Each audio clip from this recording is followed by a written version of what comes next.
And the total number of votes given to each candidate was as follows. Jeremy Hunt, 46,656. Boris Johnson, 92,153.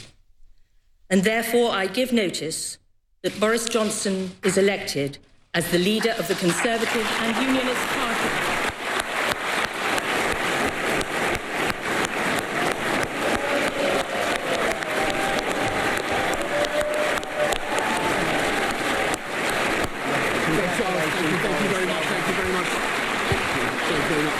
Thank you very much.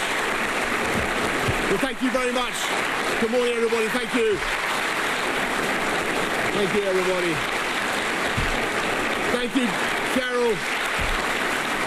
Thank you, everybody. Good morning. Okay, right. Thank you so much.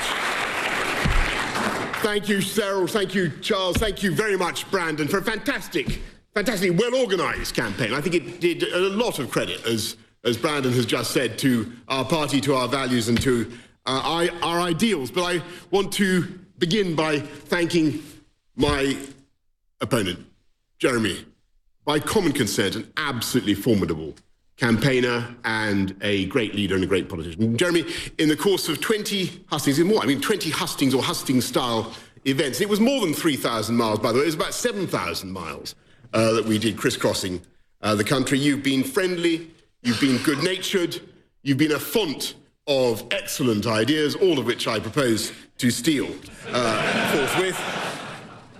And above all, I want to thank our outgoing leader, Theresa May, for her extraordinary service to this party and to this country.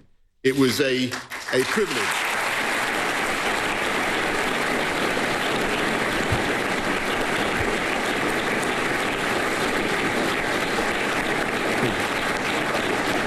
It was a privilege to serve in her cabinet and to see the passion and determination that she brought to the many causes that are her legacy, from equal pay for men and women to tackling the problems of mental health and racial discrimination in the criminal justice system. Thank you, Theresa. Thank you. And I want to thank all of you here today, and obviously everybody in the Conservative Party, for your hard work, for your campaigning, for your public spirit, and obviously for the extraordinary honour and privilege that you have just conferred on me. And I know that there will be people around the place who will question the wisdom of your decision.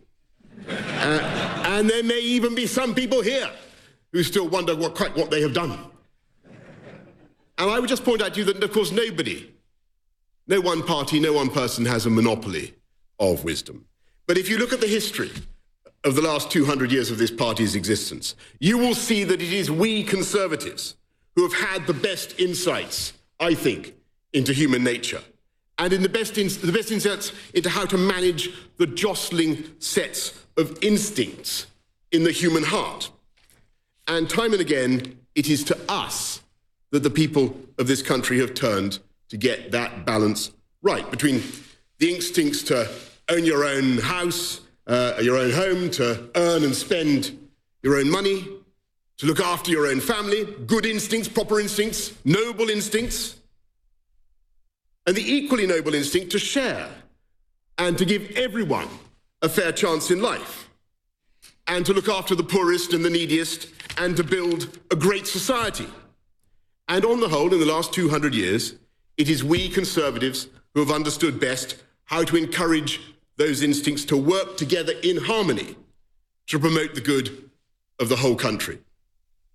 And today, at this pivotal moment in our history, we again have to reconcile two sets of instincts, two noble sets of instincts, between the deep desire for friendship and free trade and mutual support in security and defence between Britain and our European partners, and the simultaneous desire, equally deep and heartfelt, for democratic self-government in this country. And of course, there are some people who say that they're irreconcilable, and it just can't be done. And indeed, I read in my Financial Times this morning, devoted reader that I am. Seriously, it's a great British brand.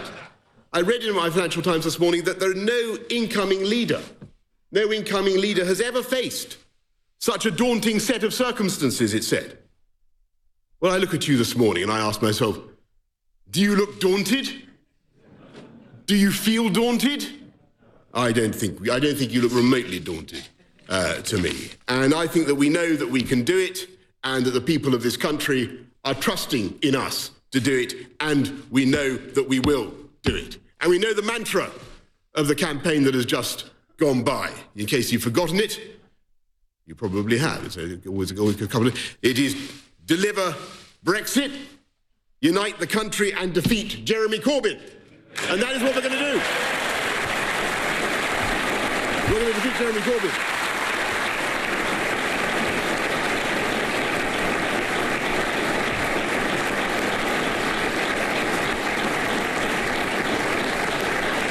And I know some wag has already pointed out that deliver, unite and defeat was not the perfect acronym for an election campaign, since unfortunately it spells dud. But they forgot the final E, my friends. E for energize. And I say to all the doubters, dude, we are going to energize the country. We're going to get Brexit done on October the 31st. We're going to take advantage of all the opportunities that it will bring in a new spirit of can-do.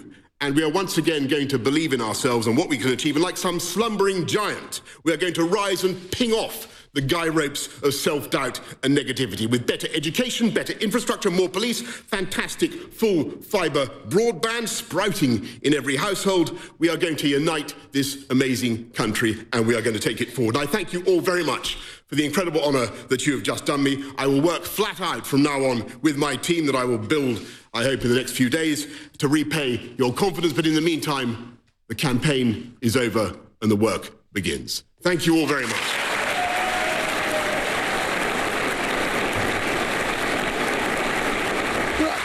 Well, we knew it was coming. It's not a surprise, the result, but a shock nonetheless. Boris Johnson, the man who's wanted to be Prime Minister since day one, who's written books about Churchill, who speaks with rhetorical flourishes extraordinaire and is said to have a minute grasp of detail, but is the new Conservative leader and will, by default, become Britain's Prime Minister. He has wanted this, as Richard was saying, perhaps since he was Minister for 40 years or so, but as he said, the campaigning is now over, the hard work begins, and he will have a lot on his plate. But it is an overwhelming win. Would you say that, Richard? 66%. Yeah.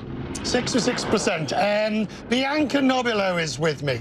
Will the Tory party think 66.3% is enough to give him a mandate to prosecute a no-deal Brexit, or at least his policies for the foreseeable future? Will argue that whichever way they see fit. So the Boris Johnson campaign team were briefing that anything upwards of a 50% would be very good news for them and would provide the authority and the mandate that was needed.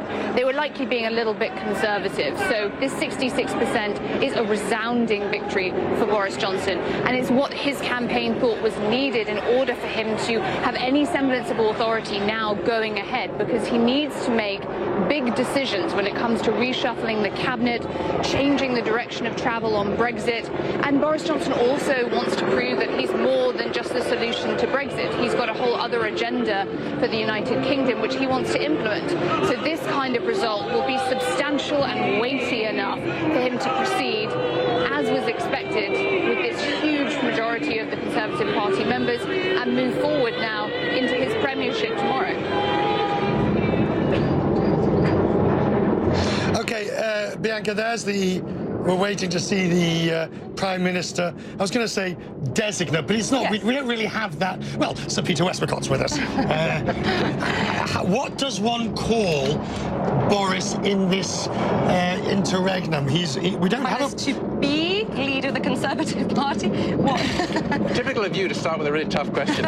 I mean, he is clearly the man who will be the Prime Minister in 2 days' time. But, first of all, it does depend on Her Majesty inviting him to form a government. So he's not quite Prime Minister-elect. He is simply the leader of the Conservative Party. And then we'll see in a couple of days' time whether that is the decision that Her Majesty takes. You're not in any doubt that, I mean, there are some nice questions that constitutional people can get very hot and bothered about over whether he would have a majority in the House, the number of Tory MPs, his deal with DUP comes up for renewal. But de facto, there's going to be no constitutional issue here, is there? I don't think so, but you're quite right. The majority of the Conservative Party, with or without Boris as leader, in the House of Commons is very, very thin indeed now, down to 3 or 2. The Queen will be asked, or rather will be advised, whether or not he has the possibility of commanding a workable majority in the House of Commons. And the outgoing Prime Minister, I imagine, is going to say yes, though it's going to be difficult. At which point Her Majesty will say goodbye, and the next one in line will come to the palace and will be invited to form a government. So, no, I think there will not at this point be a constitutional crisis, but it is not going to be easy for the incoming PM.